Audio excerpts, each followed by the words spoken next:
ஆ, வணக்கம் சார். நான் விஷால் பேசுறேன். நடிகர் விஷால் பேசுறேன். ரத்னம் படம் திரைப்படம் ஏப்ரல் 26 வெள்ளிக்கிழமை ரிலீஸ் ஆக போகுது. அந்த படத்தோட கதாநாயகன் விஷால் பேசுறேன். அதுக்கப்புறம் பொதுச் செயலாளர், நடிகர் சங்கத்தோட பொதுச் செயலாளர் அது கூட நீங்க வச்சுக்கலாம். அந்த பதவி சார்ந்த விஷால பேசுறேன். இது வந்து திரு இது டிடி ஏரியா, அதாவது Tiruchi Thanjavur district association theatre உரிமையாளர்கள் சங்கம். ஆ, திரு சிதம்பரம் அவர்கள், அவர் தான் செக்ரட்டரி. அது போக வந்து திரு மீனாட்சி அவர்கள், பிரசிடெண்ட் அவர்களுக்கு இந்த வாய்ஸ் நோட் நான் பதிவு பண்ணுறேன். ஏன்னா திரு மீனாட்சி அவர்களுக்கு ஃபோன் பண்ணால் அவர் நீங்கள் செக்ரட்டரிக்கு ஃபோன் பண்ணுங்கன்னு சொல்கிறாரு. இதெல்லாம் எதுக்கு நான் பதிவு பண்ணுறேன்னா, ஒரு சம்மந்தமே இல்லாத ஒரு கடிதம் வந்திருக்கு. இந்த மாதிரி வந்து விஷால் வந்து காசு கொடுக்கணும், பாக்கி இருக்காரு அப்படின்னு சொல்லி ஒரு நபர் வந்து கொடுத்துருக்காரு. அவர் உங்கள் சங்கத்தோட மெம்பரும் கிடையாது. சம அது லெட்டரு வந்து நான் காசு கொடுக்கணுன்ற விஷயத்துக்கான எந்த முகாந்திரமோ எந்த ஆதாரமும் கிடையாது.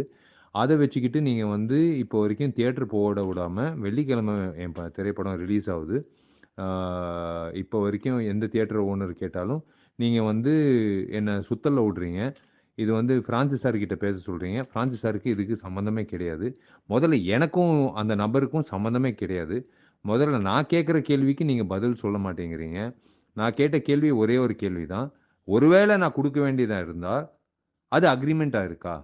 விஷால் சைன் பண்ணியிருக்கானா? அதுதான். அதுதான் நாங்க பார்க்குறது. ஏன்னா, நானும் ஒரு பொதுச் செயலாளரா, ஒரு நடிகருக்கு வந்து பாக்கி இருந்தா, அவங்க வந்து ஒரு அக்ரீமெண்ட்டோ, ஏதோ ஒரு காப்பி குடுத்தா தான் நாங்க புரொடியூசர் சங்கமோ, இல்ல ஃபெடரேஷனுக்கோ நாங்க வந்து லெட்டர் குடுத்து, நாங்க வந்து சம்பள பாக்கி வாங்குவோம். இதுதான் வந்து நடைமுறை செயல்ல நடக்கிற ஒரு விஷயம். நம்ப தமிழ் சினிமா துறையில. இப்போ ஃபெடரேஷன் இல்லாம, இல்ல த த தயாரிப்பாளர் சங்கம் இல்லாம, இல்ல ஒரு ஒரு ஒரு ஃபைனான்சரோட அனுமதி இல்லாம நாங்க வந்து படத்த ரிலீஸ் பண்ண முடியாது. ஒரு ஆதாரம் தேவை. அந்த பொதுவான ஒரு ஆதாரம் இல்லாம, நீங்க வந்து வெறும் ஒரு கடிதம் வச்சுக்கிட்டு, நீங்க வந்து எல்லா உரிமையாளர்களுக்கு வந்து நீங்க வந்து இந்த படத்த போடக்கூடாதுன்னு சொல்லி இப்போ வரைக்கும் வந்து என்ன சுத்தல்ல விட்றீங்க. அதாவது ஒரு நடிகன் விஷாலா நான் பேசிட்டு இருக்கேன் இப்போ. யா இந்த படத்துக்கும் எனக்கும் சம்மந்தமே கிடையாது. நான் இந்த படத்துல நடிச்சிருக்கேன். இந்த நபருக்கும் எனக்கும் சம்மந்தம் கிடையாது. நான் வந்து அவருக்கு காசு குடுக்கணும்னு அவசியமே கிடையாது. நான் வந்து அதுக்கான ப்ரூஃபும் குடுக்க தேவையில்ல. நீங்க வந்து கேட்க வேண்டிய ஆள் வந்து அவங்க கிட்ட தான் கேட்கணும் ப்ரூஃபு. அவங்க தான் வந்து உங்களுக்கு ப்ரூஃப் குடுக்கணும். ஆதாரம் குடுக்கணும். நான் குடுக்குறேனா இல்லையா? நான் சைன் பண்ணியிருக்கேனா இல்லையா?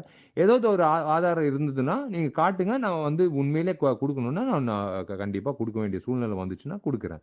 ஆனா எந்தவித ஆதாரம் இல்லாம, என்ன வந்து நீங்க வந்து கிட்டத்தட்ட ஒரு 6 மணி நேரமா சுத்தல்ல போட்டுட்டு இருக்கீங்க. திரு சிதம்பரம் அவர்கள் வந்து கால் வெயிட்டிங்ல போயிட்டுருக்கு நான் ஃபோன் பண்ணும்போது.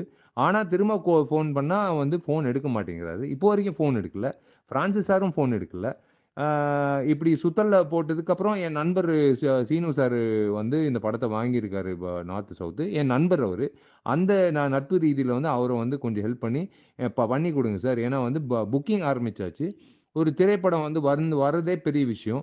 ஒரு திரைப்படம் வந்து நல்லா ஓடுறதே பெரிய விஷயம். இந்த காலகட்டத்தில நீங்க இந்த மாரி பண்ணும்போது, இதுக்கு பேரு வந்து கட்ட பஞ்சாயத்து. கட்ட பஞ்சாயத்துக்கு என்ன அ விஷயம் அப்படின்றது நான் அதுக்கு அடுத்தது நான் வரேன். இது வந்து உங்களுக்கு மட்டும் தான் நான் பதிவு பண்றேன்னு நினைக்காதீங்க. இது வந்து சிஎம்முக்கும் சரி, கலெக்டருக்கும் சரி, திருச்சி கலெக்டருக்கும் சரி, திருச்சி எஸ்பிக்கும் சரி, போலீஸ் ஸ்டேஷனுக்கும் சரி, எல்லாருக்கும் நான் வந்து சொல்ல விருப்பப்படுறது, இது வந்து நீங்க செய்யறது கட்ட பஞ்சாயத்து தவிர்த்து வேற எதுவுமே கிடையாது. இதோட வார்த்தை வந்து இதுக்கு பேர் கட்ட பஞ்சாயத்து. நீங்க வந்து கேங்கரு கோர்ட் நடத்துறீங்க. இந்த இந்த பதிவு வந்து தயவு செஞ்சு நான் ஏதோ கோவத்துல அ க சொல்றேன்னு நெனைக்காதீங்க. ஏன் நான் இந்த பதிவு பண்றேன்னா, விஷாலுக்கே இந்த கதின்னா, நாளைக்கு வந்து ஒரு புதுமுக நடிகனுக்கோ, இல்ல ஒரு தெரியாத ஒரு புதுமுக ஒரு ஒரு புரொடியூசருக்கோ என்ன கதின்றது, அது கண்டிப்பா வந்து நான் படுத்த வேண்டிய என்னோட கட்டாயம். அதாவது என்னோட கடமைன்னு நான் நெனைக்கிறேன். ஏன்னா 19 வருஷம் ஆச்சு. எத்தனையோ படங்கள் ரிலீஸ் பண்ணியிருக்கேன். ஆனா நீங்க வந்து ஃபோன் எடுக்காததுனால, எனக்கு தியேட்டர் போடாததுனால, எனக்கு பரவால்ல. வெள்ளிக்கிழமை ரிலீஸ் ஆவாம இருக்கிறது வந்து அது உங்களோட அலட்சியம் தான். ஆனா, அந்த அலட்சியத்த பார்த்துட்டு நான் சும்மா இருக்க மாட்டேன். இந்த பதிவு வந்து முதல்ல வந்து நான் எல்லாருக்கும் நான் வந்து ஷேர் பண்ணி இப்போ நான் உங்ககிட்ட பேசிட்டு இருக்கும்போது, உங்களுக்கு நான் எப்படி பதிவு ஷேர் பண்றேனோ எல்லாருக்கும் நான் கலெக்டர்ல இருந்து எல்லாருக்கும் ஷேர் பண்றேன். ஏன்னா இதுக்கு பேரு கட்ட பஞ்சாயத்து. நீங்க வந்து கட்ட பஞ்சாயத்துல ஈடுபடும் போது கண்டிப்பா அதுக்கான வந்து ஒரு ஒரு சட்டம்னு ஒண்ணு இருக்கு. நான் அந்த நீங்க எப்படி வந்து ஒரு சம்பந்தமே இல்லாத ஒரு கடிதம் வந்து நீங்க எடுத்துக்கிட்டு நீங்க நீங்க வந்து நடவடிக்கை எடுக்கிறீங்களோ, எனக்கு ஒரு உரிமை இருக்கு இந்த இந்த நாட்டுல. நானும் வந்து எனக்கு இந்த இதுக்கான என்ன நடவடிக்கை எடுக்கணுமோ அந்த நடவடிக்கை எடுக்கிறதுக்கான முயற்சி எடுக்க விட்டுறாதீங்க. தயவு செஞ்சு நீங்க வந்து ஆதாரமா கேளுங்க. ஆதாரத்து இல்லாம நீங்க போன் எடுக்காம இருக்கிறது வந்து சத்தியமா வந்து இது என்னால பொறுத்துக்கிட்டு இருக்க முடியாது. செக்ரட்டரி டு செக்ரட்டரி நீங்க போன் எடுக்கல. ஒரு நடிகன்னு டு செக்ரட்டரி போன் எடுக்கல. சம்மந்தமே இல்லாத ஒரு நபருக்கு ஒரு செக்ரட்டரி போன் எடுக்கல. அப்ப எதுக்கு ஒரு அசோசியேஷனு? நீங்க எதுக்கு வந்து நீங்க சம்மந்தமே இல்லாம ஒரு 24ஆம் தேதி ஒருத்தர் வந்து ஏப்ரல் 26ஆம் தேதி ரிலீஸ் ஆகுற ஒரு படத்துக்கு வந்து கம்ப்ளைண்ட் குடுக்குறாருன்னா, அதிலேயே உங்களுக்கு தெரியும் பாதி குற்றவாளின்னு அர்த்தம். ஏன் ஏப்ரல் 19 வரலாம்? ஏன் ஏப்ரல் 1 வரலாம்? ஏன் பிப்ரவரியிலே வரலாம்? ஏன் முந்தின படத்து கூட வரலாம்? எதுவுமே இல்லாம 2 நாள் முன்னாடி வர்ற ஒரு நபருக்கு வந்து நீங்க வந்து ஆதாரமே இல்லாத ஒரு கடிதத்துக்கு இவ்ளோ முக்கியத்துவம் குடுக்குறீங்கன்னா, அது சத்தியமா வந்து இந்த பதிவு வந்து எல்லாருக்கும் நான் வந்து ஷேர் பண்ண வேண்டிய சூழ்நிலை வந்துருச்சு. அது வந்து இப்போ நான் ஷேர் பண்றேன். நீங்க தயவு செஞ்சு இது வந்து தப்பா நெனைக்காதீங்க. ஏதோ கோவத்துல விஷால் பண்றான் அப்படிலாம் நெனைக்காதீங்க. நான் பதிவு பண்றேன். நம்ம நாட்டுல வந்து கட்ட பஞ்சாயத்துக்கு என்ன சட்டம், அதுக்கான என்ன நடவடிக்கைன்றது உங்களுக்கும் தெரியும்.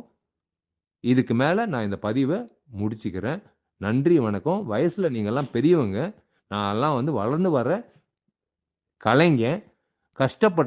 கஷ்டப்பட்டு வேர்வை சிந்தி உழைக்கிற ஒரு நடிகன். தயவு செஞ்சு யாரோட உழைப்போட விளையாடாதீங்க. புரியுதுங்களா? நீங்க போன் எடுக்காம இருக்கிறதுனால வந்து பூனை கண்ண மூடுனா உலகம் இருட்டிரும்னு சொல்லுவாங்கல்ல, அந்த மாதிரி தயவு செஞ்சு நினைக்காதீங்க. இது வந்து நான் விட்டுற மாட்டேன். இது உங்களுக்கு பதிவு.